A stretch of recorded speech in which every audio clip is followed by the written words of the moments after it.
오늘 저희들이 함께 나눌 말씀은 요한계시록 22장 6절부터 21절까지 말씀입니다. 요한계시록 22장 6절부터 21절까지 말씀으로 제가 가지고 있는 성경으로는 신약 성경 422면 422쪽에 있습니다.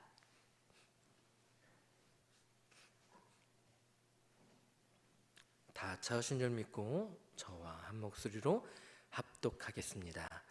또 그가 내게 말하기를 이 말은 신실하고 참된지라 주 곧 선지자들의 영의 하나님이 그의 종들에게 반드시 속히 되어질 일을 보이시려고 그의 천사를 보내셨도다. 보라 내가 속히 오리니 이 두루마리의 예언의 말씀을 지키는 자는 복이 있으리라 하더라. 이것들을 보고 들을 자는 나 요한이니 내가 듣고 볼 때에 이 일을 내게 보이던 천사의 발 앞에 경배하려고 엎드렸더니 그가 내게 말하기를 나는 너와 내 형제 선지자들과 또 이 두루마리의 말을 지키는 자들과 함께 된 종이니 그리하지 말고 하나님께 경배하라 하더라. 또 내게 말하되 이 두루마리의 예언의 말씀을 임봉하지 말라. 때가 가까우니라. 불의를 행하는 자는 그대로 불의를 행하고 더러운 자는 그대로 더럽고 의로운 자는 그대로 의를 행하고 거룩한 자는 그대로 거룩하게 하라. 보라 내가 속히 오리니 내가 줄 상이 내게 있어 각 사람에게 그가 행한 대로 갚아주리라. 나는 알파와 오메가요 처음과 마지막이요 시작과 마침이라.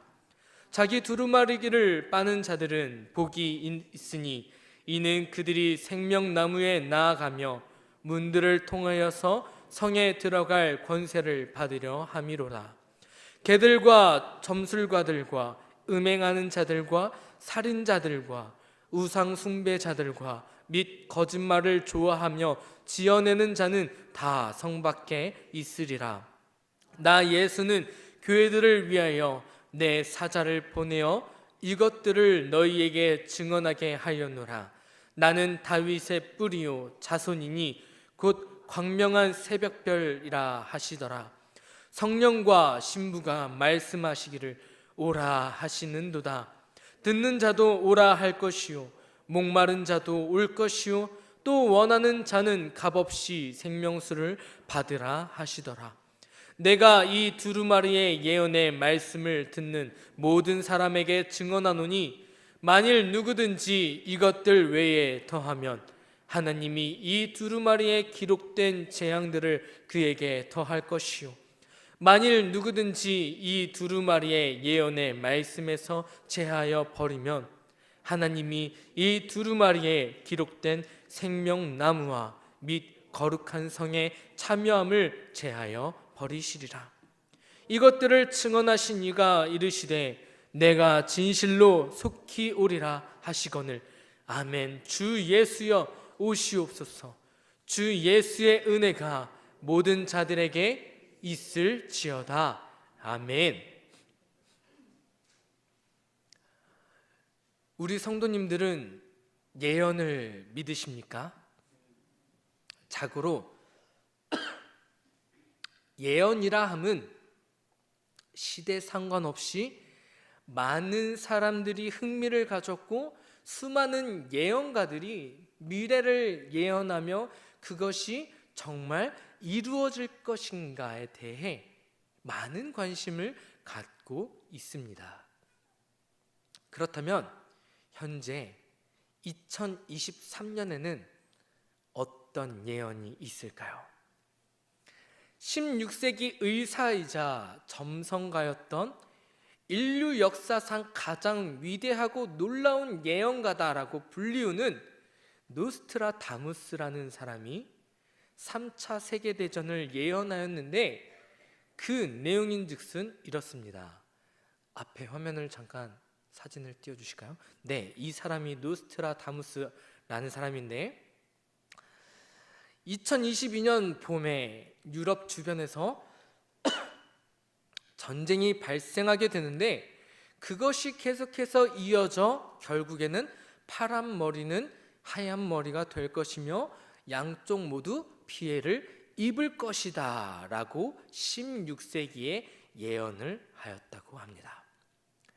이렇게 들었을 때 이게 무엇을 상징하는지 잘 모르시죠? 저는 방금 이 사진이 뜰 것이라고 감히 상상을 하지 못했는데, 네, 앞에 화면을 다시 다음 사진을 보여주시면, 네, 파란 머리는 우크라이나 국기를 보면 저 위쪽에 파란색을 볼 수 있죠. 흰 머리는 러시아 국기의 위쪽을 보면 흰색이 있는 것을 볼 수 있습니다. 그래서 이 예언가가 말하는 그 전쟁이 바로 우크라이나와 러시아의 전쟁을 예언한 것이다 라고 보고 있고, 이것을 시작으로 3차 세계대전이 일어날 것이다 라고 많은 사람들이 이 예언에 대해 해석을 하더라고요. 그런데 이 3차 세계대전에 대해서는 이 노스트라다무스라고 하는 그 예언가뿐만 아니라 다양한 현대사회에 있어서 예언가다라고 하는 사람들 또한 이 어느 한 전쟁을 기점으로 세계의 3차 세계대전이 일어날 것이다 라고 예언하였다라는 거예요. 우리 성도님들은 이러한 예언에 대해 어떻게 생각하시나요? 이 예언들이 실제로 지금 현재 이루어지고 있다라고 생각하시나요? 만약 그렇다면 우리는 정말로 큰일 났습니다. 올해 3차 세계대전이 일어날 것이고, 이 전쟁은 앞으로의 그 미래 역사상 이 전쟁만큼이나 많은 사람들이 죽는 전쟁은 없다라고 해요. 무려 70억 인구가 이 3차 대전에서 죽는다라고 하니 얼마나 큰일 났습니까? 그런데 한 가지 다행인 것은 보통 예언가라고 불리우는 그 예언가들의 예언 적중률은 60% 정도 된다라고 합니다. 뭐 이것도 절반 이상의 그 확률이니까 뭐 높다면 높을 수도 있지만, 사실 이 예언이라는 것은 대부분 추상적으로 말하는 것이기 때문에 해석하기 나름이라고 합니다. 코에 걸면 코걸이고 귀에 걸면 귀걸이에요. 그 말인 즉슨 그 해석을 우리 입맛대로, 우리가 보고 싶은 대로, 우리가 믿고 싶은 대로 해석한다라는 것이죠. 그렇게 했을 때 60% 정도 된다고 합니다. 뭐 이것은 세상 사람들의, 뭐 예언가들의 믿는 그런 사람들의 얘기고, 그러나 저는 우리 성도님들 앞에서 100% 정확한 예언을 무려 3개나 할 수 있고 정확하게 맞출 수 있습니다. 잘 들어보세요. 제가 이 예언이 틀릴 경우에 제가 우리 성도님들에게, 여기 계신 모든 성도님들에게 점심을 사겠습니다. 첫 번째는 저를 포함한 여기 계신 모든 성도님들은 100년 안에 모두 죽는다는 것이고, 두 번째는 우리 모두 다 천국에서 만날 것이다 라는 것입니다. 세 번째는 그와 더불어 마지막 때에 예수님께서 반드시 재림할 것입니다. 놀랍지 않습니까? 제가 무려 우리 성도님들 앞에서 3개나 예언했습니다. 그것도 추상적이지도 않고 정확한 시간까지 말씀드렸어요. 감사합니다. 이 예언이 실천되는지 확실하게 알려면 여기 계신 성도님들은 모두 못해도 지금보다 100년을 더 사셔야 합니다. 그래야 100년 뒤에 제가 틀렸을 경우에 점심을 살 수 있으니까요. 사실 제가 한 예언은 어느 한 책을 참고해서 말씀드린 것인데, 그것은 바로 우리가 읽은 요한계시록입니다. 요한계시록이 중요한 이유는 우리가 책을 읽을 때도 그렇고 강의를 들을 때에도, 하물며 설교를 들을 때에도 서론 본론만큼이나 어쩌면 그것보다 더 중요한 것이 결론이잖아요. 이 결론을 통하여서 길고 긴 내용 중에 작가가 하고 싶은 말이 무엇인지 함축적으로 요약해낸 것이 바로 이 결론이잖아요. 결국 요한계시록은 성경 66권 중에 결론과 같은 역할을 하는 것이 바로 이 요한계시록이다라는 것입니다. 특히 우리가 읽었던 오늘의 말씀은 요한계시록의 마지막 내용이다라는 것이죠. 그렇기 때문에 그 무엇보다 더 중요한 것입니다. 그런데 우리가 읽은 이 말씀을 잘 보면 예수님께서 무려 3번이나 강조하신 것이 있어요. 그것은 바로 내가 속히 오겠다라는 표현입니다. 내가 속히 오겠다라는 표현은 그 어떤 곳에서도 나오지 않는 요한계시록에서만 5번이나 볼 수 있는 표현인데, 그 5번 중에서도 우리가 읽은 이 말씀에 무려 3번이나 나올 정도로 강조하면서도 중요한 메시지입니다. 그런데 생각해 보십시오. 요한계시록 1장 3절 말씀을 보면 3절 말씀, 이 예언의 말씀을 읽는 자와 듣는 자와 그 가운데에 기록한 것을 지키는 자는 복이 있나니 때가 가까움이라 라고 말하고 있어요. 계시록은 예언의 말씀으로 시작해서 예언의 말씀으로 끝나는 책이에요. 3절 말씀에서 때가 가까이 왔다라고 말하고 있고, 예수님께서 7절 말씀을 통하여서 그리고 앞으로의 말씀을 통하여서 내가 속히 오겠다라고 말씀하셨어요. 3절에서 말하는 그때와 예수님께서 속히 오겠다라는 것은 같은 시간적 개념을 의미해요. 심판의 때, 천국이 도래한 때. 그런데 이 말씀은 무려 2000년 전에 하신 말씀이잖아요. 그 말씀이 기록하고 벌써 2000년이나 흘렀는데 이 말씀, 이 약속을 도대체 언제 이루시려고? 어쩌면 우리는 이 예언의 말씀에 의구심이 들을 수도 있을 것 같아요. 왜요? 이 예언이 언제 성취될지 모르기 때문이에요. 그런데 사실 이 말씀으로 인하여서 그렇기 때문에 이단들이 생겨나게 되는 것입니다. 이 종말의 말씀을 인용하기 딱 좋기 때문에. 아마 몇몇 성도님들은 그날의 일을 기억하실 거예요. 1992년에 있었던 휴거 사건, 또 1999년에는 지구 종말이 있었죠.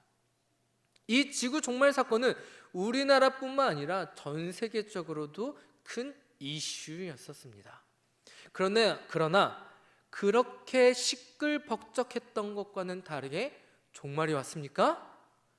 안 왔죠. 종말이 왔으면 우리는 여기 있지 않잖아요. 어느 때와 마찬가지로 평범한 하루를 맞이하였습니다. 그러면 그렇다고 해서 정말 종말이 오지 않을까요?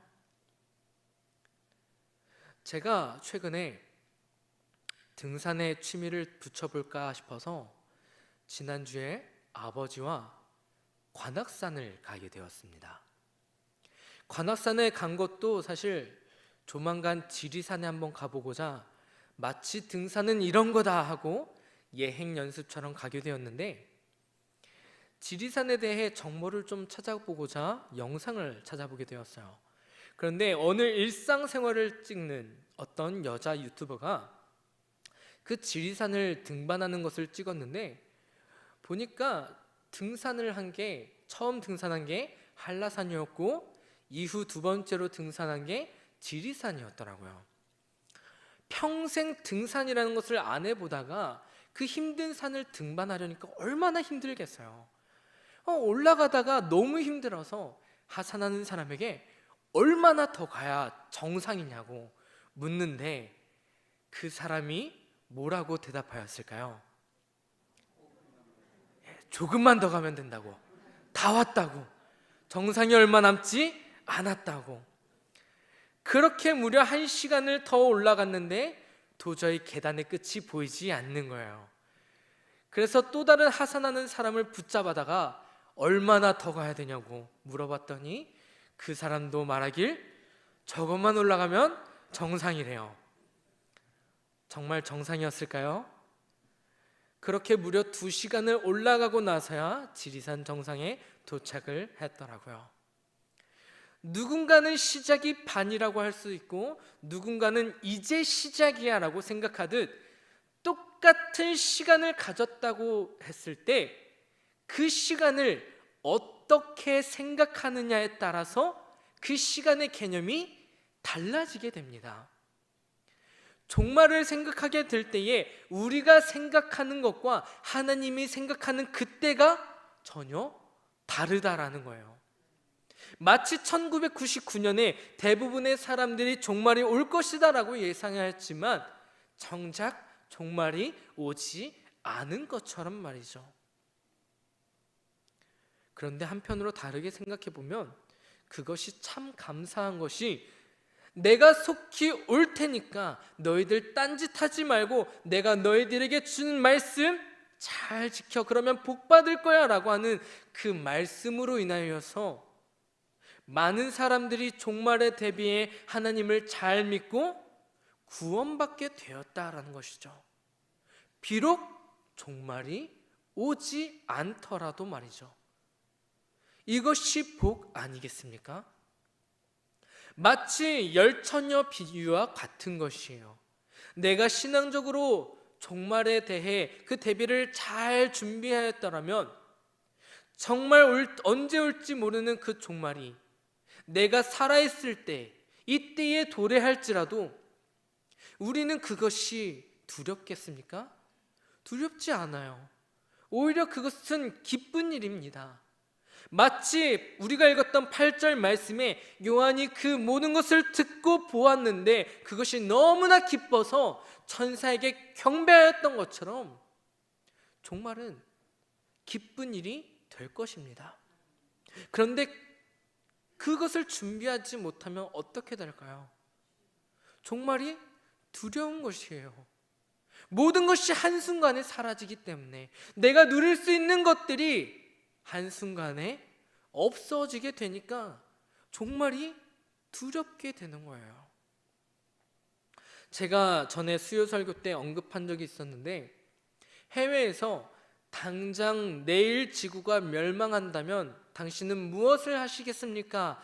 라는 설문조사가 있었는데 그 질문에 응답했던 것들 중에 가족과 시간을 보내겠다, 멀리 내가 평생 경험하지 못할 그런 곳에 내가 멀리 여행을 가겠다, 사랑하는 사람과 함께 보내겠다, 이런 좋은 대답들도 있었지만 반대로 사회적 혼란을 조장하는 그런 대답들도 많이 있었다라는 것입니다.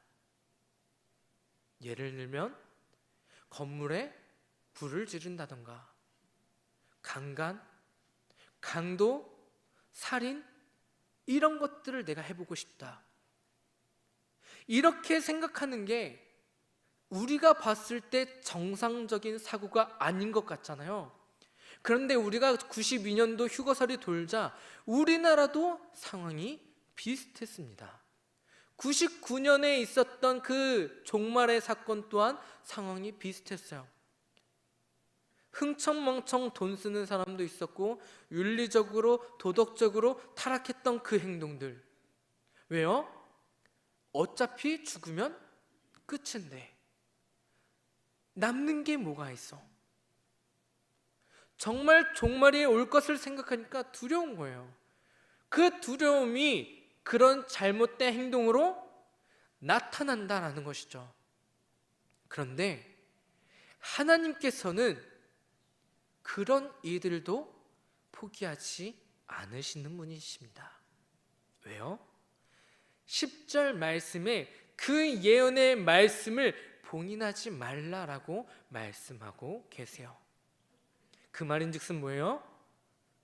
종말에 대한 예언을 너희만 꽁꽁 숨기고 너희끼리 아는 것이 아니라 그 말씀을 선포하여서 한 영혼이라도, 구원할 영혼이라도 있다면 구원하시겠다라는 거예요. 예수님께서 이렇게 말씀하셨잖아요. 들을 귀 있는 자들은 들으라. 예수님은 말씀을 선포하실 뿐이에요. 그 말씀을 듣는 것도 듣지 않는 것도 누구의 몫이다? 본인의 몫이다라는 거예요. 본인의 선택에 따른 결과다라는 것이죠. 이렇게 종말에 관하여서 말하였을 때 그것을 듣지 않는 사람은 그대로 듣지 않고 본인 멋대로 행동할 것이고, 듣는 사람은, 듣는 귀가 있는 사람은 그것을 듣고 그대로 행할 것이지만, 거기에 따른 궁극적인 목표는 한 명이라도, 한 영혼이라도 구원할 영혼이 있다면 포기하지 않고 주님의 그 메시지를 선포한다라는 것입니다. 그렇기 때문에 아직 종말이 오지 않은 것입니다. 구원할 영혼이 아직 남아있기 때문에. 자, 그러면서 다시 한번 말씀하시죠. 12절, 내가 속히 오리니. 오시는 이유가 뭐예요? 내가 줄 상이 아직 내게 있어 그가 행한 대로 다 갚아주리라. 종말은요, 하나님께서 우리에게 벌을 주시려고 있는 것이 아닙니다. 오히려 반대로 우리를 위로해 주시기 위해서 있는 것입니다. 그 당시 시대적 배경을 보면 교회인들이 얼마나 많은 핍박들을 당하였습니까?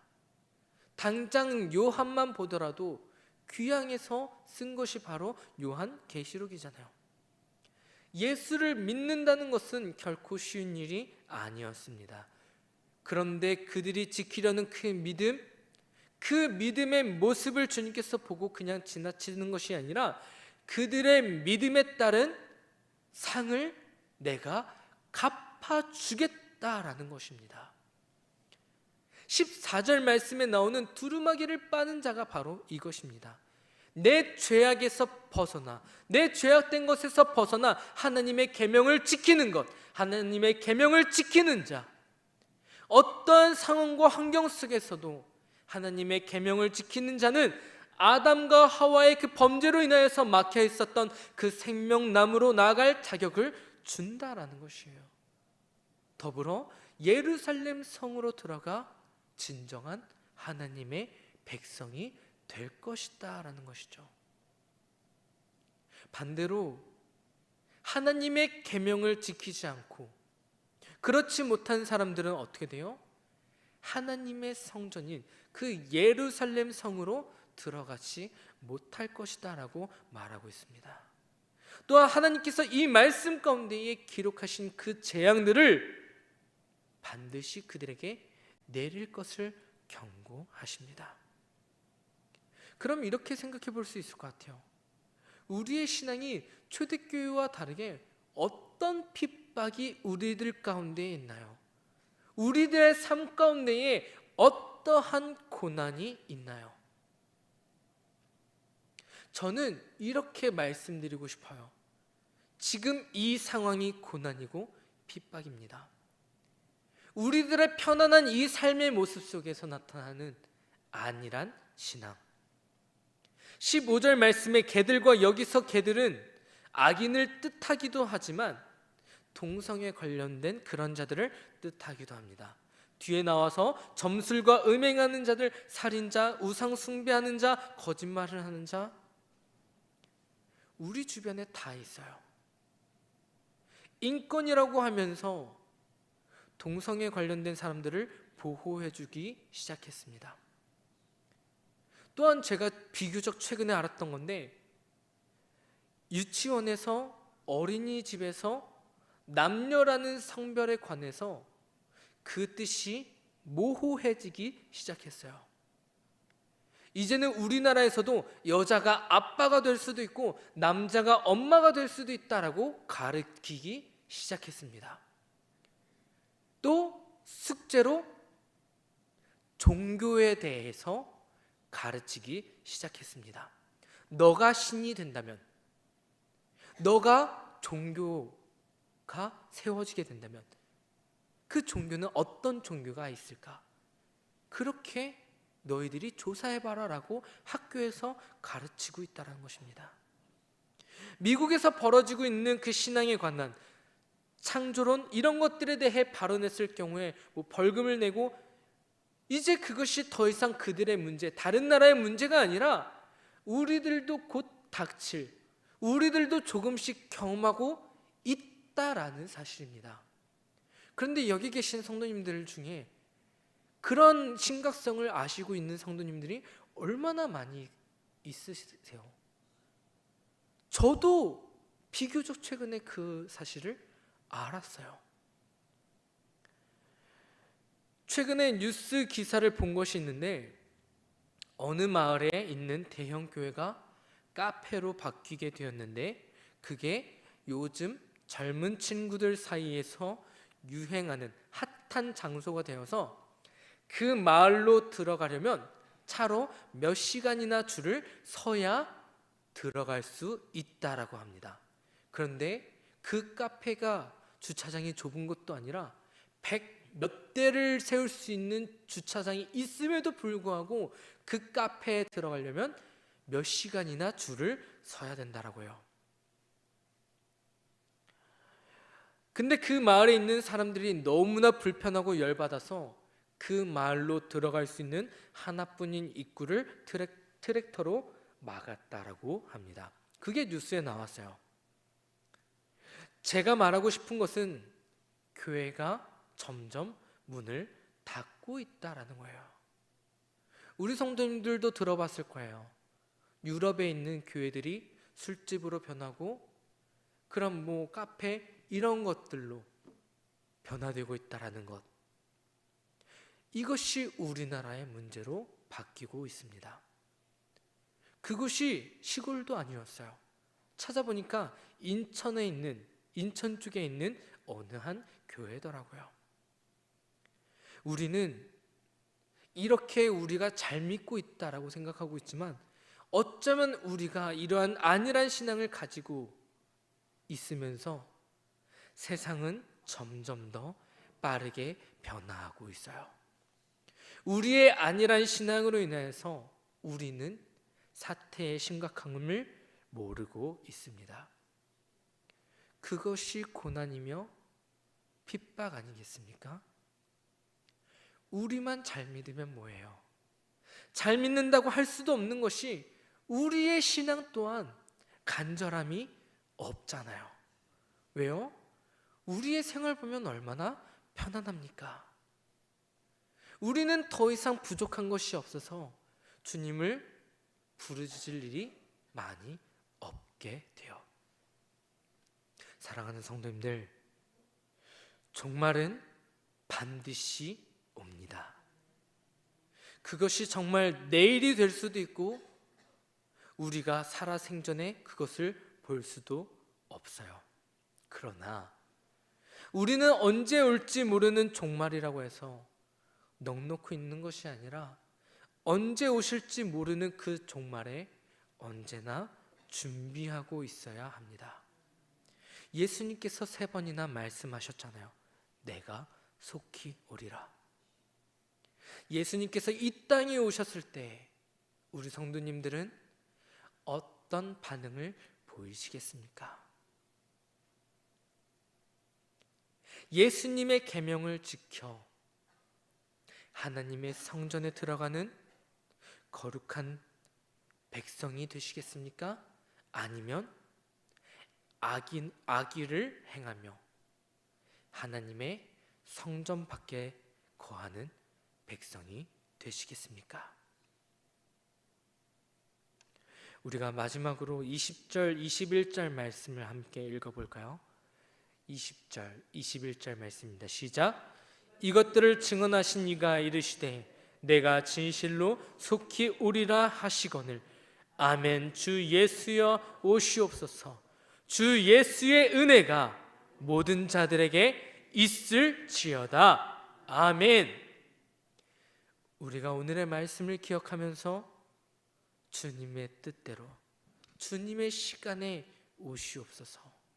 우리는 믿음으로 하나님의 백성된 자로서 주님을 기다리겠습니다 고백하며, 우리가 훗날 주님 앞에 섰을 때에 그 혼탁한 세상 속에서 믿음을 잃지 않고 그 믿음을 지키느라 고생하였다 칭찬받을 수 있는 저와 우리 성도님들이 되시기를 간절히 소망합니다. 곳곳에 나타나고 있는 그 부흥의 운동, 이건 그들의 현상이지 대한민국은 여전히 뜨거운 신앙을 잃어가고 있어요. 그렇다면 우리 또한 이러한 부흥의 운동이, 이러한 각성이 일어나야 되지 않겠습니까? 우리의 그러한 안일한 신앙을 버리고 우리가 뜨겁게 주님을 사모하면서 또한 그 믿음 잃지 않고 매일매일의 삶에 주님의 은혜가 가득 넘치는, 주와 동행하는 삶을 사시는 저와 우리 성도님들이 되시기를 간절히 소망합니다.